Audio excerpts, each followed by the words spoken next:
If it's okay, I'll sit next to you then, because I'll just steal it because I have animations. Oh, yeah, Oh, you need Just to a be couple. well, I closer. thought, Just a couple. You thought what? You can put it in front of Katie, she's in. now you're in the mix. Oh, Sarah has 3 sides too, so you'll have to let Mark go.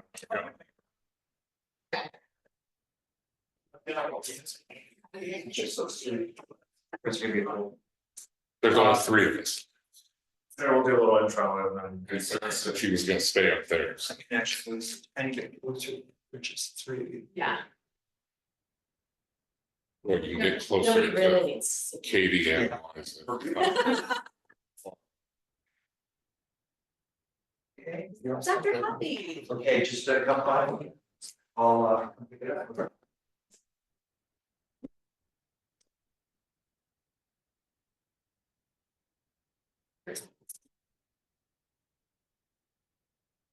Jordan, I'm just gonna rely on you a little bit to make sure some of the things we usually do, like inviting people to engage in the chat and the evaluation. Since I'll be moderating all on the Zoom today. 1, 2. No, you're gonna. Didn't keep track of what.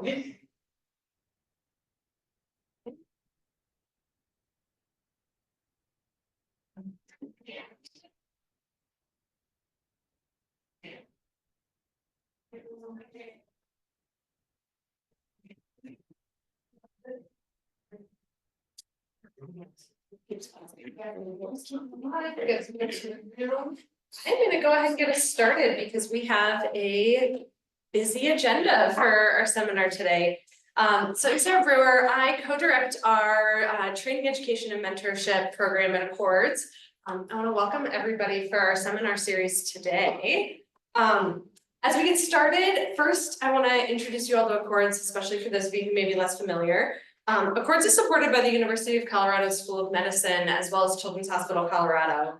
And we think of it as a little bit of a unique one-stop shop for pragmatic research. So we provide a multidisciplinary collaborative research environment, strong methodological cores and programs, and we're featuring 3 of them today. So I'm really excited to have our speakers with us on the panel. Consultations and team building for grant proposals, mentorship training and support for junior faculty, as well as extensive educational offerings like this one. Katie, if you wouldn't mind, go to our next slide. I want to just share some of our upcoming educational offerings. In a month from today, on March 5th, we have Sunil Kripalani joining us from Vanderbilt University to share about building synergy across academic and operational programs for Learning Health System. We're really excited to have him and hope we'll see you there. In April, we will have the last in our series, Next Steps for Learning Health Systems here in Colorado. So really excited for that one as well. We have our Accords and CCTSI Community Engagements Showcase on April 4th. In May, we are wrapping up our Emerging Topics in Digital Health and Clinical Informatics series with Matt Lascalzo from City of Hope joining us. And then we have our Colorado Pragmatic Research and Health Conference June 4th and 5th, and registration is open for that. So if you plan to join us, please hop on our website and get registered at coppercon.com. Before I introduce our panelists today, I have just a couple of housekeeping items. If you're here in your room, please engage. We'll have plenty of time for Q&A. And we also have an evaluation on paper in the back. If you are on Zoom, please use the chat liberally. We hope to hear from all of you and take your questions as part of our program today. And then we'll also have that evaluation in the chat later in the hour. All right. It is my honor today to introduce our panel for our 3rd in the Transforming and Advancing a Learning Health System Multiple Perspectives for Mutual Gain series. And I get the honor of introducing Drs. Creel, Greitz, and Trinkley. So I'm going to go across the table from furthest from me to closest. So first, Dr. Liza Creel is an associate professor at the Division of Healthcare Policy and Research at the University of Colorado Anschutz Medical Campus. She's a member of the Economic Analysis Corps, director of our Economic Analysis Corps at Accords, and affiliate faculty in the Farley Health Policy Center. Her research is in the areas of maternal and child health, impacts on cost, quality, and access. And Dr. Grill also serves as a PI and co-I on several studies, including a Robert Wood Johnson Foundation supported grant to examine cross-sector alignment among organizations serving pregnant and parenting women in recovery. All right, next we have Dr. Katie Trinkley. She's an associate professor and implementation scientist at the University of Colorado in the Department of Family Medicine, secondary appointments in biomedical informatics, and the Colorado Center for Personalized Medicine. She's also a primary care clinical pharmacist and clinical informaticist with UC Health. Dr. Trinkley's research focuses on advancing the visionary goals of learning health systems and leveraging data and implementation science to create innovative health information technologies and optimize safe and equitable medication use. And finally, we have Dr. Mark Greitz, who received his PhD in economics from Stanford University. He has more than 30 years of experience in directing and managing demonstrations, evaluations, research, and technical assistance projects designed to improve economic, health, and other outcomes affecting the well-being of vulnerable populations. His current work focuses on healthcare value and its association with socioeconomic factors to rapidly respond to research and policy analysis needs of government agencies in Colorado. And Mark also serves as the director of our Pragmatic Research Core and Trials Core at Accords. So please join me in welcoming them. And I'm going to turn over the floor for a couple minutes for them to share some kind of opening shared vocabulary, get us all on the same page, and then we're going to move into some discussion and question and answer. Excellent, thank you. So case of value in learning health systems. So to start us off, we've all seen definitions of learning health systems. Just going to level set a little bit because shared vocabulary is a basic tenet of today's session. So in a learning health system, science, informatics, incentives, and culture are aligned for continuous improvement and innovation, with best practices seamlessly embedded in the delivery process. Patients and families are active participants in all elements, and new knowledge captured as an integral byproduct of the delivery experience. There are lots of definitions. This tends to be my favorite and perhaps the most commonly used. Said more simply, learning health system is all about research informing practice and practice informing research. Even more simply, it's about finding the balance between local relevance and external validity or generalizability. And I like to think of it as the relationship between a bee and a flower. It's not synergy, it's mutualism, where there's a true win-win. The bee needs the nutrients of the flower, and the flower needs the bee for pollination.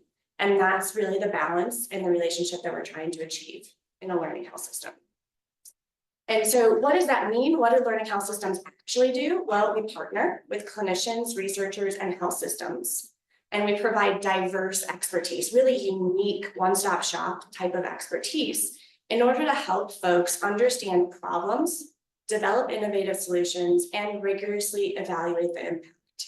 A question I get a lot is, well, is it research or QI or both? And the reality is it depends. In a learning health system, we're always constantly trying to disseminate and share knowledge so others can learn both locally and generalizably. But the reality is sometimes the work we do stops at QI. So it really does depend. We do both. And irrespective of whether it's research or QI, it's important to realize learning health systems take a systems thinking approach and consider partners across the full socio-ecological spectrum. And so this is a figure adapted from one of our papers, much simpler here, in which it is essentially a horizontal Venn diagram of key socio-ecological levels. So you have the policy level, the community level, the organizational level, and then the most granular level at the unit of the health system, whether that's a department, clinic, or specialty. And within that, you have lots of layers or levels of individuals, leaders, managers, clinicians, staff, patients. And this is where the work gets done. Something I want to point out is that when you think about a learning health system, there's the learning health system overarching program or infrastructure. And then there's what the learning health system supports, which are the learning cycles or the projects. And so it's important to sort of distinguish those two things, I think, as we go through the talk today. And with so many perspectives to consider, clearly it's complex, which is why we're having this conversation today. All the different partners have different priorities, they speak different languages. Oftentimes, I will say a simple word like implement, and as an implementation scientist, I recognize that that means something different than it does for someone outside of my field. And so those are really important things that we need to consider where word choice truly matters. It's not one size fits all across the many different partner perspectives. So a very simple common situation that I run into where I spend a lot of my time is just trying to get researchers and clinicians to understand each other.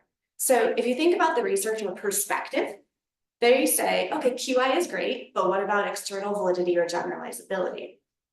On the flip side, the clinician says research is great, but how does this relate to me? What is the local relevance? And the bottom line here is there is a shared understanding. It's just they don't know how to speak to each other using shared terminology and values that resonate with each. And so that's why we're talking today, is figuring out how to define value from the many different partner perspectives. Once we do that, and we are able to share how we define value in terms that make sense to all the different partners, that's when we can really get to the layer of learning health systems that we're trying to achieve, which is sustainability. And so with that, Dr. Creel and Greitz are going to talk more about value. Great, thanks, Katie. You know, speaking of terminology, and words do make a difference because economists interpret things differently than sociologists, physicians, and psychologists. And so being a classically trained economist, even before there was a field of health economics, if I date myself, you know, anytime I hear value, I kind of want to think back to what does that mean from an economic perspective? And the top definition here was a classical definition of economics, but I think the second one, which is a more contemporaneous one, is really economics is the study of decision-making by units, economic units, organizations, individuals, groups, in allocating limited resources to achieve the greatest value. And that is the key thing, is it's achieving value. Now, what value is, particularly in healthcare, can often get confused with values, and those are two very different things. You know, value in healthcare, particularly as we talk about them, is really related to benefits that people receive and the costs that they incur, or an individual incurs in engaging with the healthcare system, whether that's an innovation or just a straight overall healthcare system. Whereas values really are the innate sort of values that organizations and individuals hold themselves. So values can influence how much a particular individual or organization, how much value they get out of a particular healthcare setting. But it's not really what we're talking about here when we're talking about trying to increase the value of healthcare from a learning health system perspective. You know, just as an example of where do values come into play, if you think about designing alternative payment models, as you design that model, the values of the stakeholders engaged in that are going to influence the specifics of that particular payment model. But when we go to assess the value, we're taking those parameters of that payment model as given and looking to see how does that influence the benefits and who incurs the costs of that particular payment model. So just as an example. And one of the key concepts here is value is almost exclusively defined in terms of benefits or outcomes achieved relative to the cost incurred to attain those benefits or outcomes. And cost is another term that often comes up as, well, what do you really mean by cost? And I think Liza will touch on that a little bit later. But one widely used definition from Porter back about 15 years ago now is that, you know, his contention was, well, value just equals outcomes divided by costs. It's a pretty specific one, but it's also pretty narrow and doesn't really capture the full range of benefits and outcomes and costs in that relative relationship. You know, the way we want to think about operationalizing value in healthcare can differ from the different perspectives that we're going to be talking about. Not only do we have researchers and clinicians, as Katie said, but we also have a large number of other players. So for example, a for-profit health insurance company, right, they're probably going to look at value in terms of a return on investment. If they're going to invest in something, they're going to want to make sure it returns dollars on that because they have a fiduciary responsibility to their shareholders. And so one of the key things is value in healthcare does vary by the perspectives, different perspectives that are involved, beyond just researchers and providers. And so one couple things I want you to be thinking about as we go through this is, how might a learning health system operationalize value? And we need to consider, as we do that, who receives benefits and who bears the costs of a learning health system. So I'll turn it over to Liza to talk a little bit more about perspectives. Thank you, Mark. So a couple of these terms have kind of come up, and as we think about what's really important, these really important and related concepts of cost, of value, of sustainability and sustainment, we really do, as Mark said, have to consider these different perspectives. And if you've ever heard me give a talk on economic analyses, then you hear me like really drive this in, because ultimately we want what we do and what we produce out of measuring value, understanding value, to inform something, right? Inform change, inform decision-making. And we want to make sure that those people, organizations, leaders that we share this information with can use it in a way that is consistent with their values and their perspective on value. So value, as they say, is in the eye of the beholder. And I really mean this objectively. I think it's often used as a subjective statement, but I mean this objectively. If we want to demonstrate the value of something, we need to make sure we're designing our work to measure the right stuff and to measure the cost and the benefits and the outcomes that are really relevant to that perspective. And that we're true to ourselves in how we design our work, our methods, our collaboration, so that we're able to do that. Value, as Mark said, is really derived from this relationship between costs and benefits. And insofar as we really do this work to inform decision-making, we want to make sure that it's operationalized, if you will, from the appropriate perspective. And so, you know, as an example, which you can see on the side, what is a cost from one perspective may be a benefit from another perspective. So where in the equation do we assign something that we measure? Is it in that numerator or is it in that denominator? That really depends on the perspective. A simple example of this is that when we think about provider payments, that is revenue to the provider. That is a benefit, a financial benefit to a healthcare, from a healthcare provider perspective. But that's a cost if you think about it from the healthcare payer perspective. And we want to establish our work and define these equations appropriately. So if we're really here to inform health delivery organization leadership, we want to make sure that is in that numerator, right, that Mark talked about. Thank you. So there are many, many, many possible perspectives that we can take in economic analyses and in our assessments of value, including all of those that are on this slide. And I think these align, and I probably should have put these on top of your really cool new age Venn diagram. These all sort of align with those different, that socio-ecological spectrum that Dr. Trinkley talked about just a little bit ago. So value may be, again, defined very differently depending on these different perspectives. So policymakers, or maybe a really large population focused advocacy group, like the American Diabetes Association, for example, may really take on more of a societal view.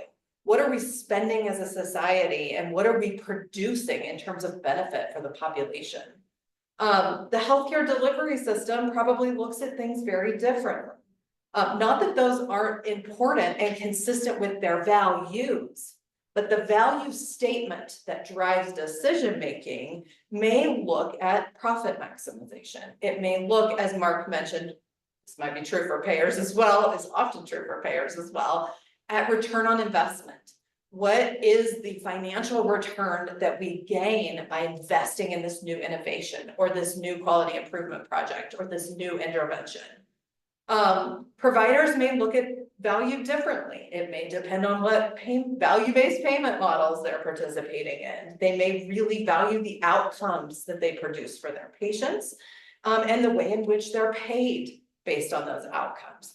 Patients may care about their individual outcomes and what it costs them individually to gain those outcomes. And those are very different and harder to measure costs related to travel and opportunity cost. What is the time I have to take away from work?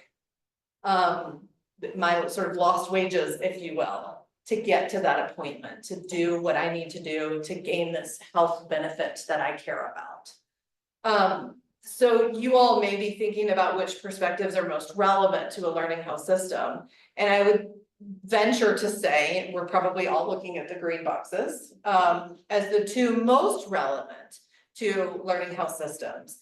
So those on the top row, but specifically providers and healthcare organizations and systems are probably most relevant, but that doesn't mean they don't then drive value assessments that inform other perspectives. Again, thinking back to Dr. Trinkley's socio-ecological spectrum and where learning health systems sits in there, it informs, it provides evidence toward values that maybe these other perspectives take. I think I'll stop there. Thanks. Well, thank you all for helping us get on the same page with at least some initial vocabulary and what we mean. I am hoping, Dr. Trinkley, I'd like to start with you. Can you talk a little bit about what the difference is in the value for a specific project in the context of a learning health system, right? Between the specific project or a learning cycle versus the value for an overall or overarching health learning health system. And I'll let you take it from there. Yeah, thank you. So that goes back to, I made the distinction between the overarching learning health system program or infrastructure that's and the individual learning cycles or projects that a learning health system supports. And when you're thinking about figuring out the value, I think it's important to think about the different levels of partners involved. When you're thinking about the learning cycle, it might be that the more individual clinician perspective might be more important because it's more pressing. You're doing a learning cycle to help at the individual or unit level oftentimes, but you also need to consider the decision maker perspective, which is important because it helps frame the value of your overarching learning health system program at the same time. So, and what I would say, I think is an important part of this is making sure that you think about how value is defined by the individual directly impacted by the learning cycle, as well as the decision maker, is asking them how will they define value. And when you understand that and you can demonstrate that value in the ways that they say is important to them, that's when you're really going to get at sustainability. One, of the actual project, if it turns out to be valuable in their eyes, that continuing rather than just doing it and then stopping. What's the point of that? That's not the type of work we're trying to do. We're trying to do work that has long lasting effect on the quintuple aim. And similarly, if you're able to demonstrate value in the eyes of the decision makers, they will then start to see the value of your infrastructure and overarching program, and hopefully then decide to invest so that your program can be sustainable. And I do often think about sustainability of the overarching program from a financial sense, because there are people involved in doing the work that need to be paid to do the work. So one thing I want to point out is not just assuming that you understand what, how each party defines value, but asking them. Many times in my work, I have found that my assumptions are not true. So asking folks, taking the time to ask and get their perspective is important.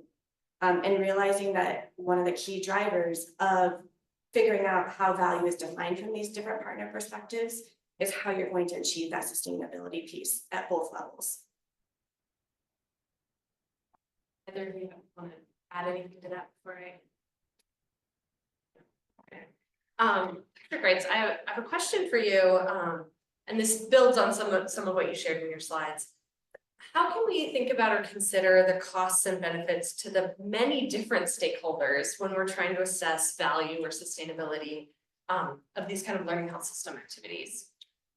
Sure, and I kind of have always admired Harry Truman, and he's purported to have said, give me a one-handed economist, because economists always come in and say, well, on the one hand, X, but on the other hand, Y, and then there's even people that say, and there are multi-handed economists that say, and on the other hand, and on the other hand, and on the other hand, which is true, but that's partly because when you start thinking about economic analyses, depending upon which perspective you're looking from, it's going to differ between what is the most valuable thing to do from that perspective.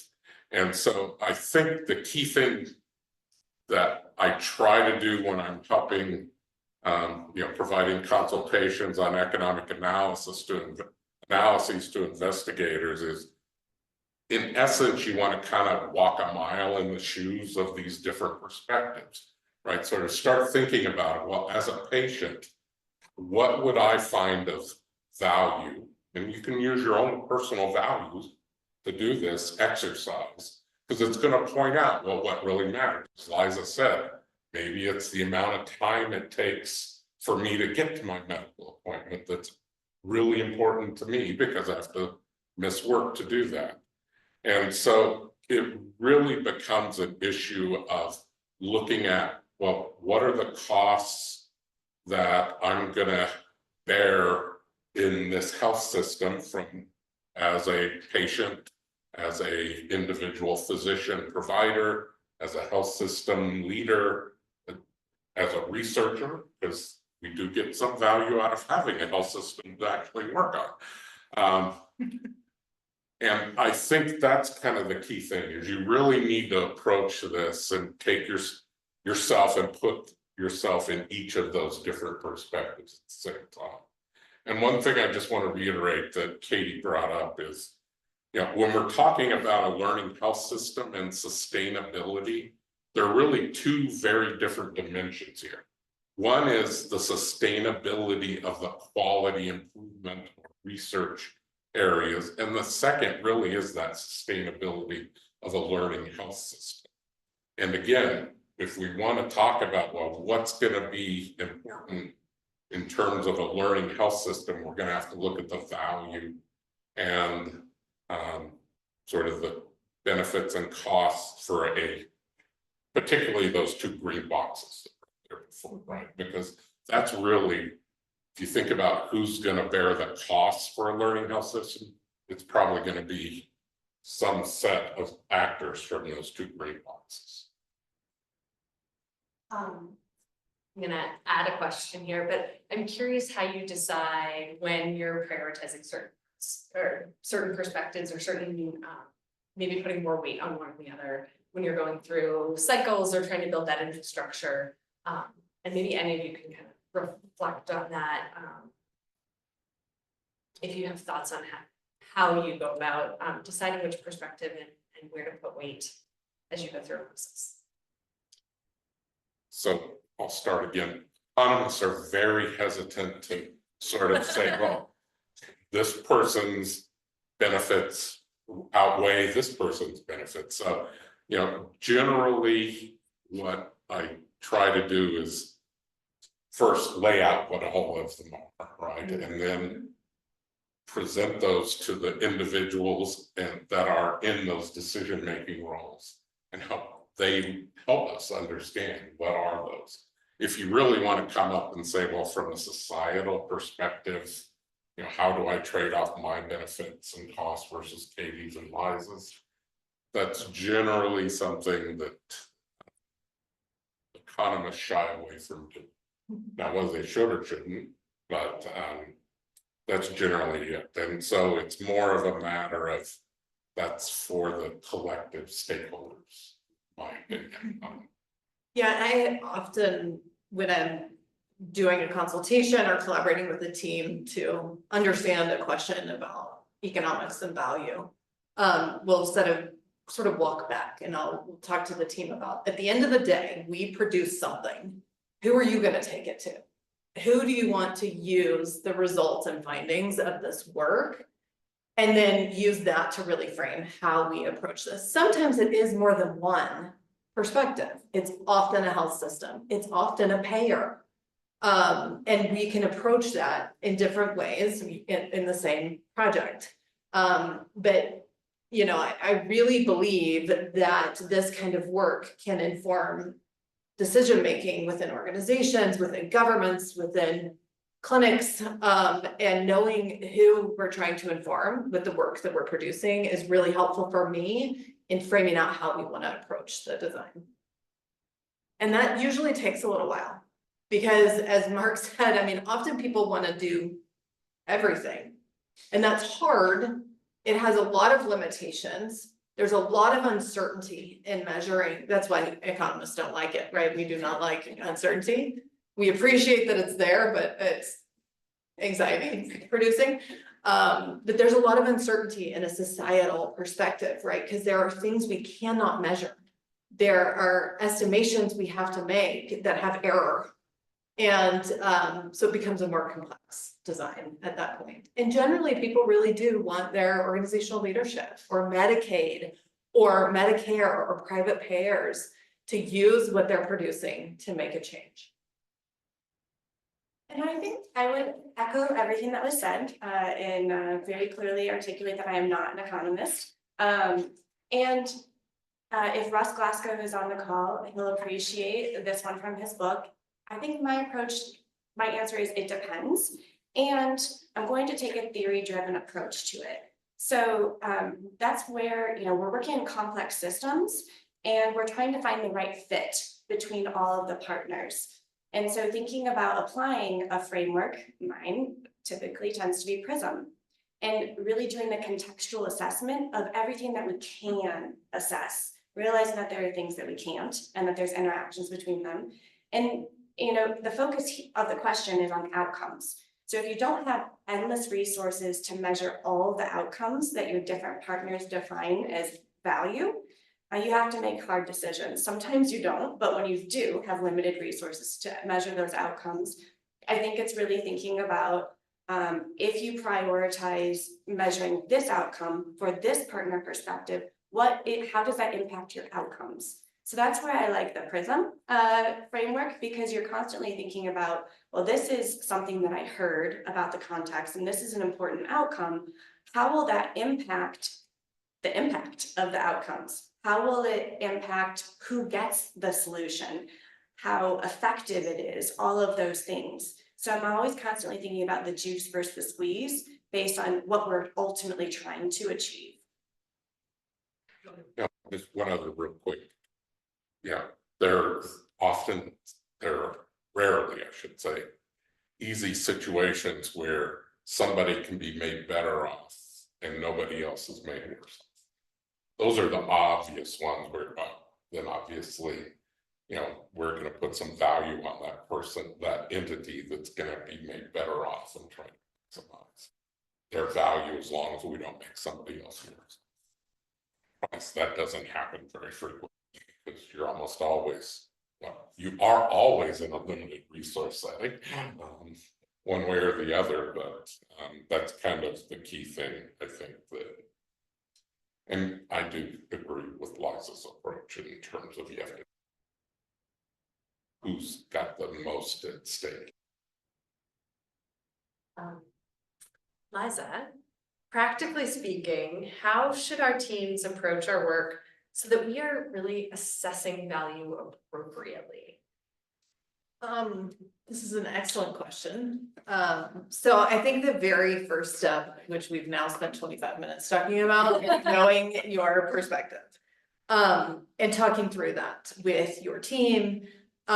Related to that is engaging somebody with expertise in doing economic analyses and assessing value, if you will. This person on this campus is probably myself or Mark. Can help you identify both the cost and the benefits that are relevant to a perspective or relevant to multiple perspectives, and provide some guidance on how to measure those. There is a lot of expertise in the field around doing that. I think the other piece of that is that we come in with expertise on the economic analysis side, but we don't know your organization either. We don't know necessarily your organization's values, what's driving perceptions of value within an organization, within a learning health system. And so we learn to do better work by collaborating with learning health systems teams so that we fully understand an organization and what incentives might be there to drive decision-making and change, adoption and sustainability. For learning health systems work, I think the other piece is that time frames matter. This is true in everything, I should acknowledge. But understanding the time frame of your work is also really important, because a lot of the outcomes that we would love to measure are very long-term, right? So what are we really trying to change through these cycles or through a larger learning health system that are reasonably measurable within the time frame and within the resource constraints that exist within an organization or a learning health system. So to really just engaging somebody who can help talk through those issues so that our measurement approach is both reliable and valid, but also relevant to the work you're trying to do and the changes you're trying to inform. I will say that, sorry, Sarah, the types of value impact or value assessment that a learning health system supports, really from the provider or health system perspective, we sort of brainstormed a couple of ideas about what that might look like. So that may be addressing or understanding inefficiencies or mismatches in terms of operations within an organization or a health system. Understanding strategies for cost management, really understanding and measuring return on investment.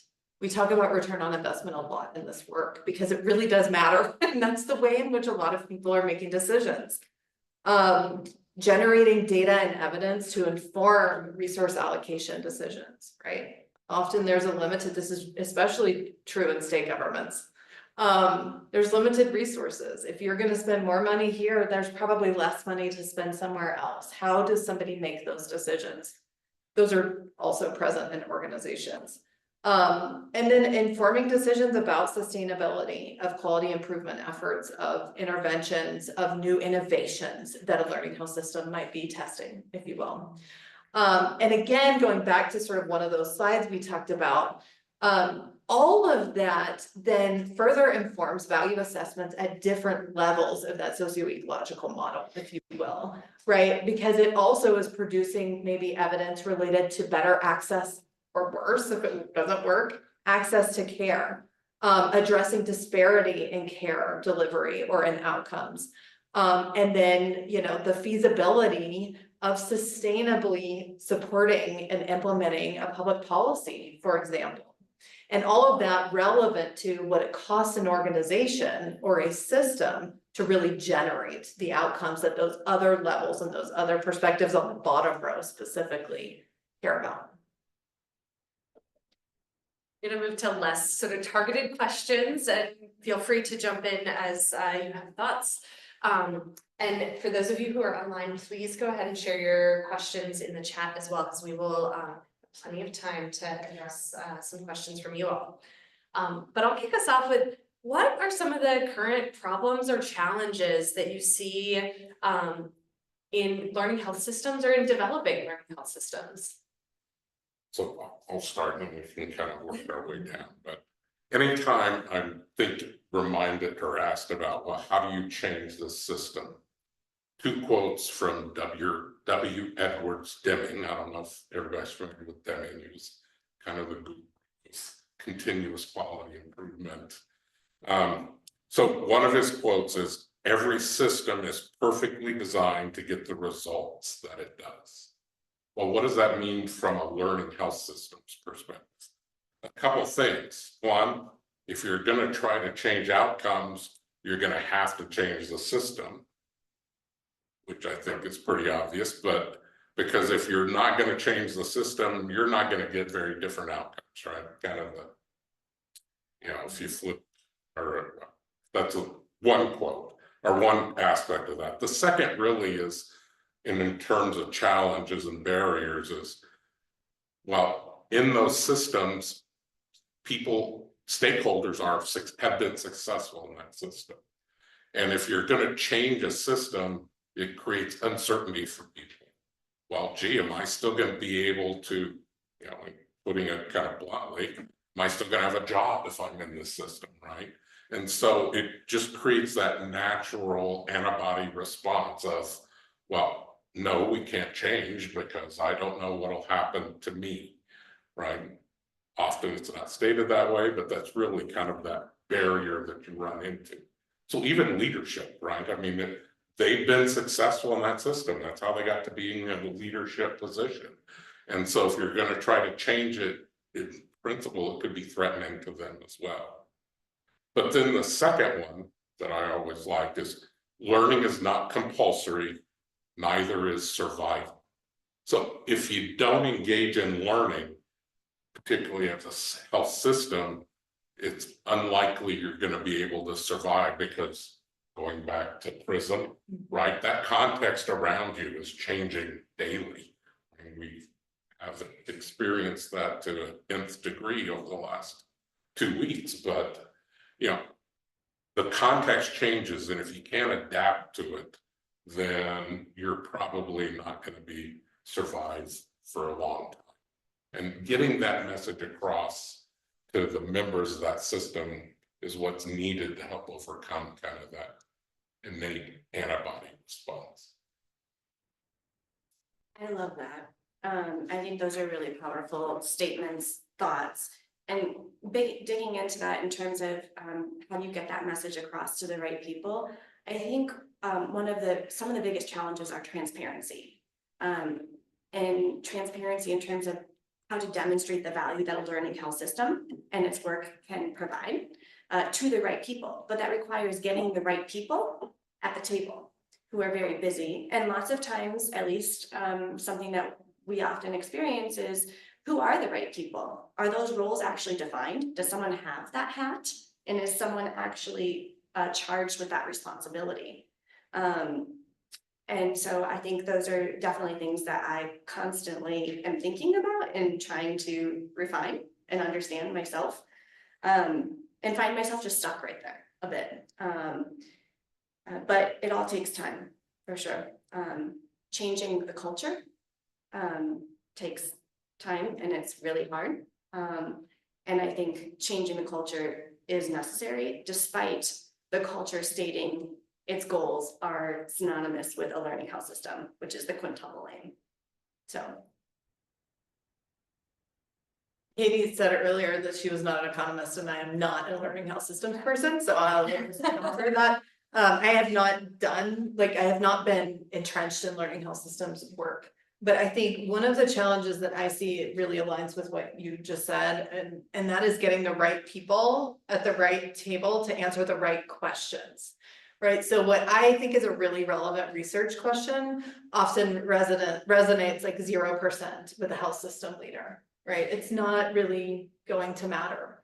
But knowing what the relevant questions are at that level and having people representing leadership from organizations or learning health systems, I think really informs meaningful work that, you know, could make a difference, which is kind of the whole point of all of this. And I do think this idea, which I hadn't really started thinking about until Katie and I started working more together, is there's the functional part of a learning health system and the value of that, and then this overall value of learning health systems. And I keep thinking about that and how those are different, how one feeds another. And I think that's a challenge too, when healthcare delivery organizations are facing a lot of financial challenges, a lot of different demands for multiple reasons. But still wanting to adapt and change in a consistently changing environment. Questions in the room before I move to Zoom? Go ahead, just Yeah, I- speak loudly and it should pick you up. Sure, I like the diagram, how you laid out all the stakeholders. I think two observations, one is that all those boxes were the same size. It's not been my experience, I mean, I think that's the biggest challenge from, you know. The idea of learning health systems, who actually controls, and I think all three of you said resources at one time or another. Can you talk about sort of, and then the other thing, I guess, from the diagram, maybe it was implied, is that funding, external funding is not on the diagram, which is where I think a lot of the friction comes, is who controls the resources. So even if you get the funding, you're not always guaranteed, as Mike said, that you have the right people at the table, or that you've maybe answered the question that they want. So maybe if you could talk a little bit about overcoming the challenges of who controls the resources, even if you have the money and it's a great idea and everybody else on the diagram agrees, how we overcome sort of the system level challenges. You want to start, you want me to? Easy one. Go for it. So I think I mentioned this before, and yeah, for a learning health system to be sustained, right? So in other words, keeping a learning health system going, it's hard to see how some external funding agency is going to continue to be supportive. So to some extent, I think you really have to think about that health system, those two green boxes, because I think that's really where the resources are going to have to come from to sustain a learning health system. Now, get it started, external funding is usually, you know, I like to say, I always enjoy spending other people's money in ways that I think will help. And so getting external funding to help get a learning health system going, get some specific projects started that'll show that it actually creates value for the health, those two green boxes, is absolutely essential, because I think that is where the resources are going to have to come from over a long term. Dr. Happy, you know that I'm very familiar and a big fan of your work. So I think I have a sense of where this, the root of this question is coming from, and I share the struggle with it. So you get external funding to do work, and at some point you've received permission or approval from the health system to do the work. But when the rubber hits the road to actually, you get the money and to do the work, you might get pushback, and that's really challenging. And knowing you, I know that you've done your best to, you know, make sure that the external funding addresses a local priority. But then when the rubber hits the road, you get pushback. And I think I'm really excited that we have a new chief academic officer, Dr. Kuttner, coming in, and I'm hopeful that some of those things will be addressed. You know, I really appreciate hearing Dr. Kawamaro talk, what was it, last month, about some of the things that their health system has done around technology in this space. So I'm hopeful, because something does need to be done. I also it is nice, it seems like, at least from my perspective, not being a health system leader, that it's nice when there's external funding to support the work that our health system already wants to do and helps them. But it's also not ideal in terms of meeting the timelines of the local priorities, because you've already identified a priority in the time it takes to get the funding. So I think Dr. Greitz mentioned some of that as well. But I do think at times it's nice to get that external funding as sort of a, you're working towards the hockey puck while you're working on other things that don't require as much funding. So all said and done, I share your pain. I'm optimistic and hopeful, and really looking forward to the panel from our health system leaders coming up in a couple months, and hoping that some of these things will be addressed then. Move to a question we have from Nancy in the chat. So one area within learning health systems that's challenging from the researcher's perspective is moving knowledge into practice. So can you share how this can be operationalized based on that mutual value to clinicians, for example, not adding more work to very busy schedules, and to health systems? Let the implementation scientists. I'm Glad to get it. Yeah, that's exactly where my mind goes.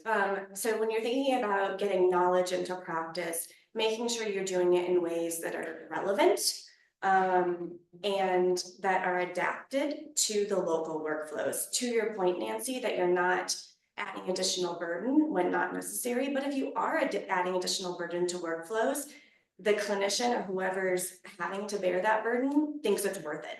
And so it's thinking about all of those decision nodes, all of those sort of choice architectures that ultimately people have to think through to decide to use the thing in order for it to actually serve its purpose and have the effectiveness outcome that we're looking for.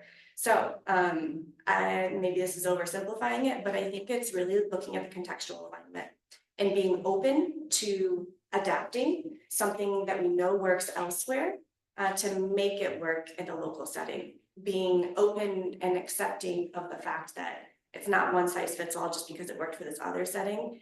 What is okay to change about that to make it work so that there is progress, I think is important. So I think about Monica Halla's this concept of form and function in that context as well.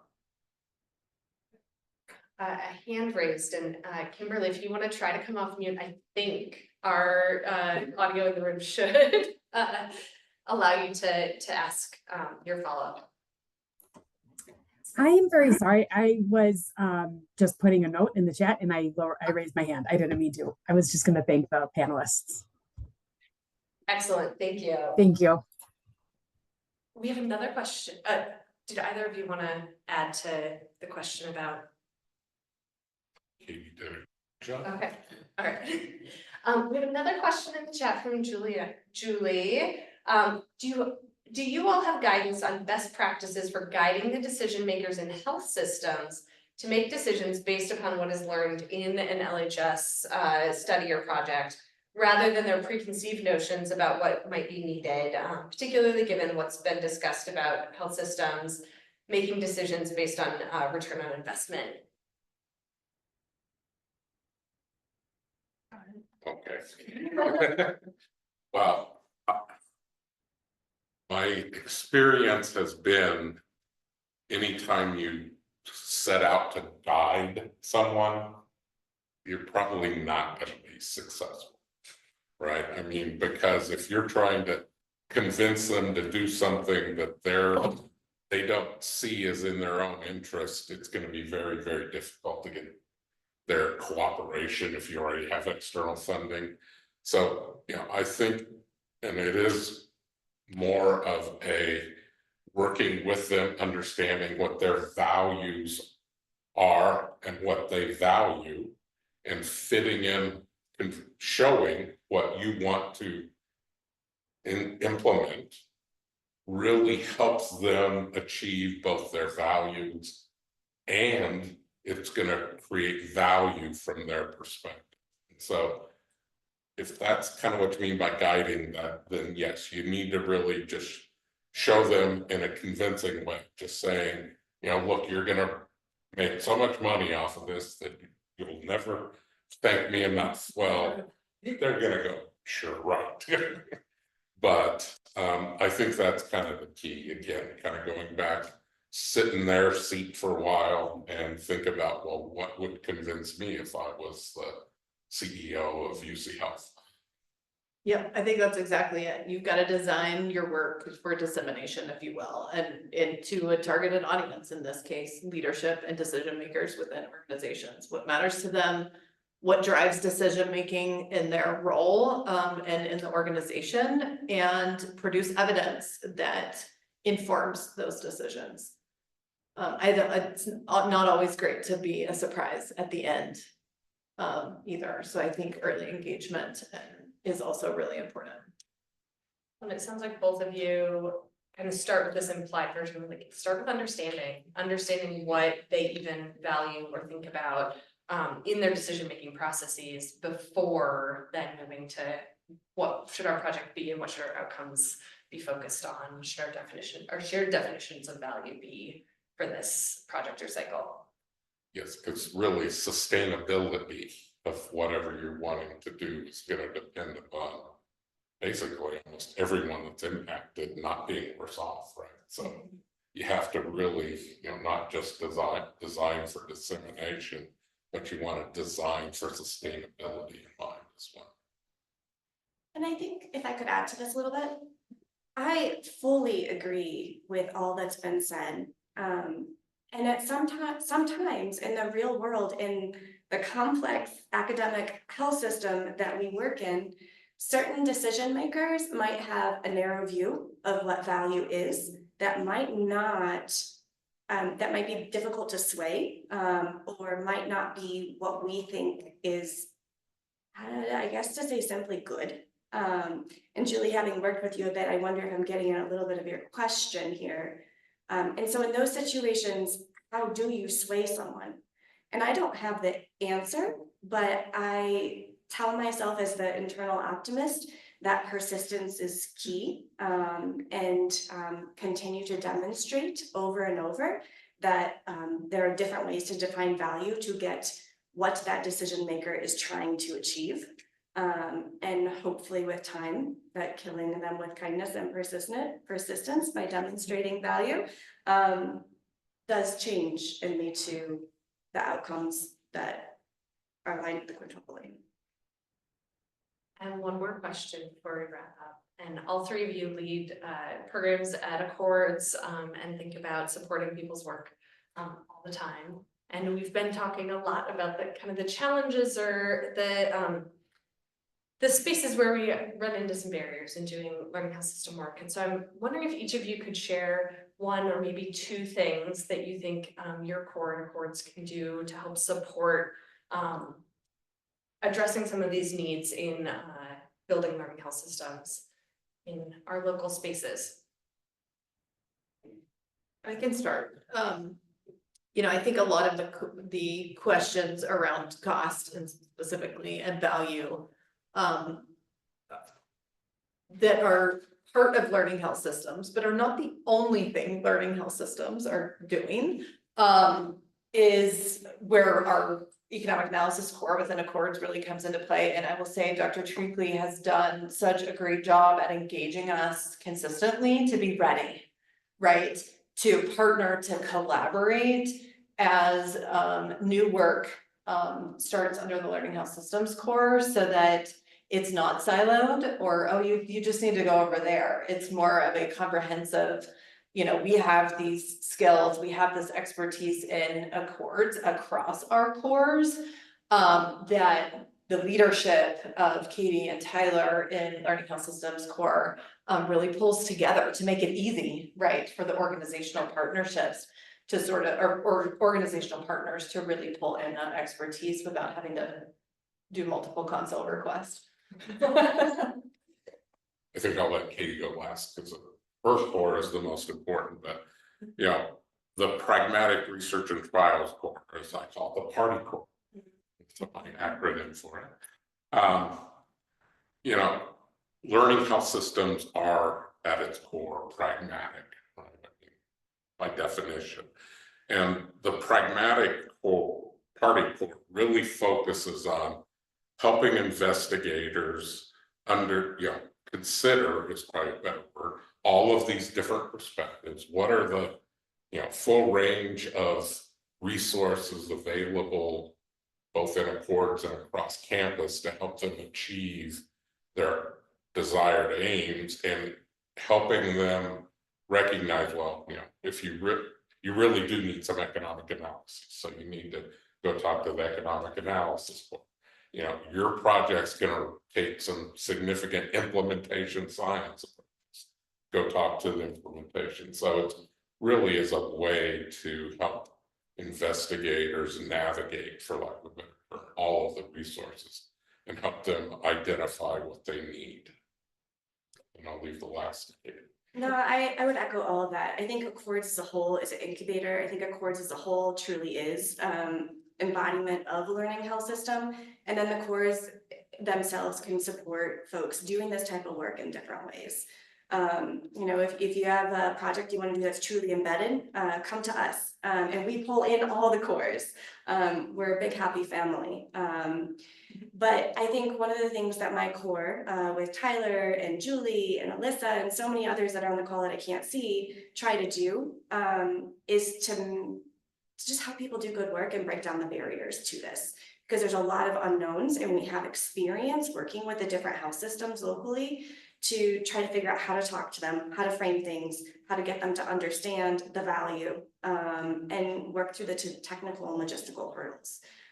So we do good science, but unfortunately we also just deal with hurdles and bottlenecks that are really challenging, that make this work hard. So we're really focused on capacity, building capacity and infrastructure across both of our health systems so that we can do the good work that we all want to do. Thank you all. We are right at 1 o'clock. And I want to thank everybody who's online, but I especially want to thank Dr. Creel, Dr. Trinkley, and Dr. Grace for your time and sharing your expertise today. Thank you. Thank you.